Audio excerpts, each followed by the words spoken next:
Cik maksā notīt spidometru un vai šodien odometrus koriģē tāpat kā pirms gadiem 10? Vai ir iespējams atklāt iekārtas, ar kurām apstādina kilometrus? Un vai 2025. gadā ir iespējams nopirkt mašīnu ar viltotu servisa grāmatu? Pārunāsim arī par to, kā mainās tendences šajā sfērā un ar ko tev joprojām ir jābūt ļoti uzmanīgam, īpaši šodien. Pirmkārt jau jāsaka, ka ar šodienas iespējām, tehnoloģijām un publiskajām datubāzēm tu vēl vari pamanīties nopirkt mašīnu ar atklātu tītu spidometru, man tev ir sliktas ziņas. Vienīgais, ko tu vari vainot, pats sevi. Un te nav stāsts tikai par kilometriem, tas ir par visu nozari, attieksmi un kultūru kopumā. Man te ik pa laikam kāds pajautā, kāpēc es to visu stāstu publiski? Tāpēc, lai tu būtu gudrāks un tev būtu grūtāk apjāt. Kāpēc vienam pārdevējam ir jābūt loham, kurš uz to visu tērē naudu? Pērk tās mašīnas dārgāk, maina sajūgus un skurpulos gatavo apskatēm. Kamēr kāds cits to risina, lejot piedevs pa 15 eiro, ceļot apgrieziens, vai tā vietā, lai nomainītu to starpdzesētāju, vienkārši pirms rādīšanas nomazgā motoru. Tas viss, kā mēs zinām, maksā naudu un nemazu. Un ja mēs par to maksājam, tad lai mazliet pacieš arī tie, kuri par to nemaksā un vienkārši stum to mašīnu tādu, kāda viņi ir. Tāpēc es arī to visu jums stāstu, lai jūs kļūtu gudrāki. Mēs savukārt pie reizes izlīdzinām pozīcijas. Mums pilnīgi noteikti vieglāk būs saprast izglītotam pircējiem. Ja muļķim skaidrot, kāpēc tā mašīna maksā vairāk nekā dinozā, ir daudz grūtāk. Protams, jums pilnīgi piekrīt, ka nav normāli, ka tev šajā nozarē regulāri kāds grib apjāt. Bet tev ir jāsaprot, ka to mūžsano aitu cirpšanas likumu neviens vēl nav atcēlis. Un tā galvenā doma, kur es gribu līdz jums visiem aizvest, arī ir tā, ka tev pašam ir jādomā ar galvu, nevis jācer uz citiem. Tas, starp citu, attiecās ne tikai uz autotirdzniecību, bet arī uz visu pārējo. Arī uz tiem, kur cepās, ka valstī viss ir slikti dēļ politiķiem, un viss tā apkārtējā pasaule ir vainīga, ka tev iet slikti. Pa kuru laiku jūs vispār spējat tam visam izsakot? No kurienes jums ir tik daudz brīva laika? To enerģiju un laiku, kur jūs tērētais komentāru sadaļās vai ķēmā naktī taisot tiktokā laivus, mierīgi var iztērēt, meklējot veidus, kā vairot savu labklājību, nevis apspriežot citus. Loģiski, ja tu esi muļķis un pats ļausi, skaidrs, ka tev apjās, acis nepamirkšķinot. Tādu, kuri vēl turpina gaidīt bebrus, mums vēl ir pietiekoši daudz. Uz tiem te viena daļa perikupa arī kā reiz vēl turās. To es, starp citu, pēc tam DNA konsultācijām ar konkrētiem eksemplāriem jau sapratu, kurus jūs man esat sasūtījuši kopā ar tām DNA atskaitēm. Starp citu, informācija aprakstā. Ja kāds vēl palaidis garām, pasākums joprojām ir aktīvs. Un tas kā reiz ir viens no veidiem, kā jūs varat tikt pie manis pakonsultēties, ja neviena cita jums īsti nav. Tiekam nākotnē es padomāšu arī par kaut kādiem citiem ceļiem, kā atrast veidu jums palīdzēt, kā saka, mazliet individuālāk. Jūs tām privātajām ziņām jau esat mani galīgi nomocījuši, ja godīgi. Tā kā izdomāsim kaut kādu visiem pieņemam veidu, kā mēs tās konsultācijas vēl varēsim. Bet, citādi jā. Ja esat noskatījuši mašīnu, sūtam DNA atskaiti, kur ir links, ar atlaižu kodu dabūsiet vēl 20% atlaidi. Tā kā sūtat atskaiti kopā ar visu sludinājumu droši uz manu e-pasta perikupa@gmail.com. Labi, laižam tālāk. Ir arī labas ziņas. Tās tendences īstenībā rāda, ka tas viss lēnām, bet iet uz labo pusi. Un tiem autotirgotājiem ar katru gadu tās iespējas strādāt radoši savā labā, paliek arvien grūtāk. Iemesli tur, protams, ir vairāki. Tās pašas datubāzes, plašāks iespējas to visu pārbaudīt, un cilvēki tomēr, es ceru, ka arī jūs sāk izglītoties. Protams, ne visi tie, kuri SSA šķiro cenas no lētākās uz augšu un karinās sūdīgos līzingos, tur skaidrs, ka iespēja apmesties, protams, ir daudz augstāka. Un nemaz nesākat man stāstīt, ka cilvēkiem nav naudas. Par šitiem gadiem es esmu sapratis, ka viņiem nevis nav nauda, bet pietrūks kritiskā domāšana un skaidrs prāts. Tas es vēl tā pieklājīgi jums mēģināju pateikt to, ko jūs droši vien, kad paši jau sapratāt. Tā kā, ja tev ir žēl iztērēt kāds 20 vai 40 eiro, pasūtīt tās pāris atskaites un parakties pa tām datubāzēm, atceramies, nav tikai viens kāra vertikāls uz pasaules, viņš visam nedara. Tas pats arī ar auto DNA. Es rekomendēju to šasīs numuru iebāzt visur, kur vien iespējams, arī tur, kur saule neiespīd. Un ja tu to neesi izdarījis, tad nevaino citus. Un kā jau es minēju, tās iespējas šodien ir nesalīdzinām lielākas. Ja pirms 10 gadiem tas autotirgotājs varēja darīt gandrīz visu, kas viņam ienāk prātā, tad vēlreiz, šodien tās iespējas ir stipri ierobežotas. Un ja tu esi slings un vieglprātīgs, tad pats vainīgs. Ja tu nevienam netici un tev blakus nav neviens, kam ticēt šajos jautājumos, tad notic vismaz pats sev un sāc pildīt mājas darbumus. Protams, ja negribi nopirkt mēslu. Nevis aizbrauc uz pirmo plācu ar degošām acīm, kur tev attālināti jau ir apstiprināts līzings, un pēc tam sūdzies internetā, ka tev apmānīja. Uz ko tu cerēji? Tā kā izstaigājam datubāzes, ja ir aizdomums par stāvokli, piesaist kompetentu speciālistu, kurš tev spēs konstatēt pat aiz spidometru ieliktu, vai pat jau izņemtu čipu, kurš stādina tos jūsu kilometrus. Tas tur arī nav nekāds burvju zīmols, kurš tur neatstāja nekādas pēdas. Pie kam lielai daļai šodien arī nemaz nav iespējams notīt to spidometru tā, ka tas specis neredzēs. Pat ja viņš to skaidri neredzēs, kaut kādas pēdas un pazīmes, kas norādīs uz iespējamām korekcijām, tur tāpat paliks. Protams, ja tavs specis ir čoms ar 2 cm bieziem okulāriem un AliExpress diagnostika par 20 eiro, tas tev tādas lietas tur var arī neatklāt. Bet, ir mums Latvijā pietiekoši spēcīgi džeki, kuri varētu jums arī palīdzēt. Loģiski, ka viņi arī nemaksā 20 eiro stundā. Pie kam tu mierīgi var sākt ar to, ka paņem pats savus acis pierē. To, ka jāpaskatās vai nav skrūvēts pārnu motoru pārseks, to jūs tā liela daļa esat jau iemācījušies un spējat.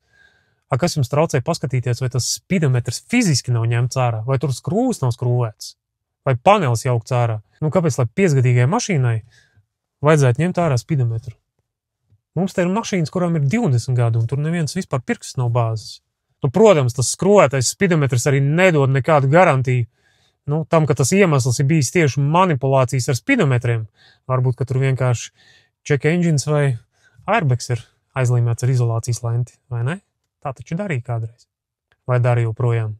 Bet katrā ziņā, jebkādas darbības ar to paneli pilnīgi noteikti ir pirmais signāls papētīt to jautājumu detalizētāk. Un jo jaunāka mašīna, jo īpaši. Labi, kas vēl? Pareizi, tīšana starp apskatēm. Tās jums arī tur populārs temats. Tā dara? Tā dara.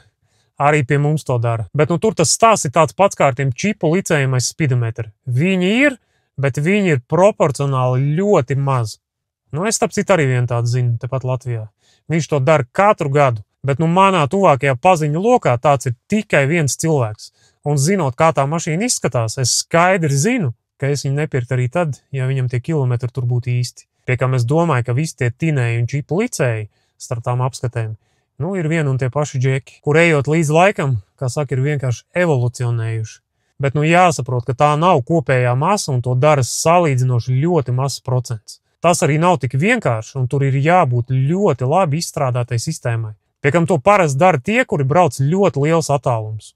Kā likums to parasti dara arī tādiem svaigākiem un dārgākiem auto, kā reiz, lai noturētu to cenu, un daļa no viņiem ļoti iespējams, ka pat turpina kopties pie dīlera. Pie kam viņiem ir jāspēj tās tīšanas sasinhronizēt ar neoficiālām apkopēm. Jo tā eļļa ir jāmaina tik bieži, cik viņa ir jāmaina. Tātad kaut kur tu būsi spiests viņu mainīt pa kluso, lai nekur nekas nepiefiksētos. Un tev pat tā eļļas maiņas uzlīme nedrīkst būt motortelpā, lai kādā brīdī kaut ko neaizmirst izņemt un tas kāršu namiņš vienkārši nesabrūk. Vidusmēra cilvēks ar to nejāsies. Aizmirstiet. Jābūt arī lokam, lai to visu darītu kaut kādai lētai mašīnai. Pie kam, kā jau es teicu, ja tā mašīna ir mirusi, man būs pilnīgi vienalga, cik viņai ir odometrā. Jūs tur varat darīt, kā jūs gribat. Pēc tiem kritērijiem, pēc kuriem jūs tur bieži tās mašīnas skatāties. Odometru mēs visi mākam paskatīties. Tur padomāt par kaut kādām motorstundām. Tas ir pat sarežģīti, vai ne? Tā tur tāda, es nezinu, kosmosa zinātne, ka tu kādam pasaki, lai viņš pāanalizē motorstundas, nevis tikai kilometrus, viņš tev bolās ar lielām acīm uz tevi. Ko tu gribi no viņa?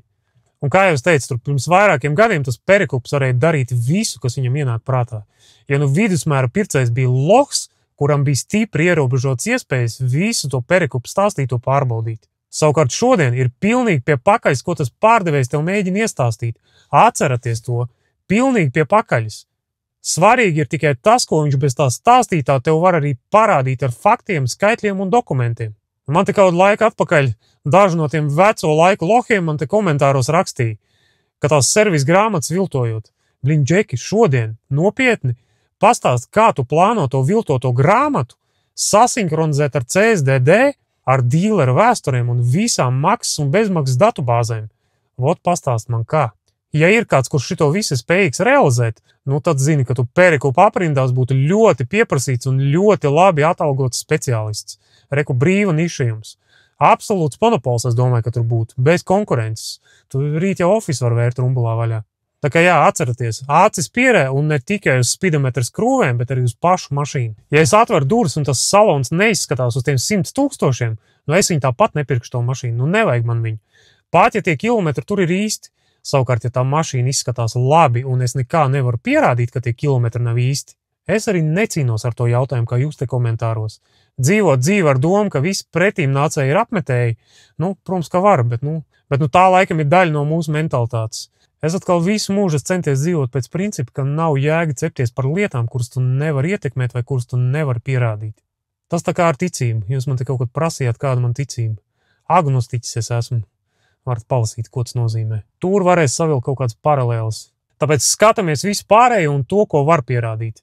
Velkam kopā visus skaitļus un liekam kopā tā kā puzli pa mazam gabaliņam. Izpētam datubāzes, visu to cimdu nodalījumu saturu, izpētam visu servis grāmatus, čekus, rēķinus, pasties, kur un kā tā mašīna kopusies un liec to visu kopā. Raksti blociņā kaut vai, ja galvā nevar salikt.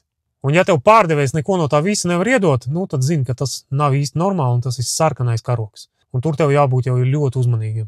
Labi, ar šito mēs tikām galā, tālāk pa valstīm. Beļģija, Vācija, Nīderlanda, Luksemburga.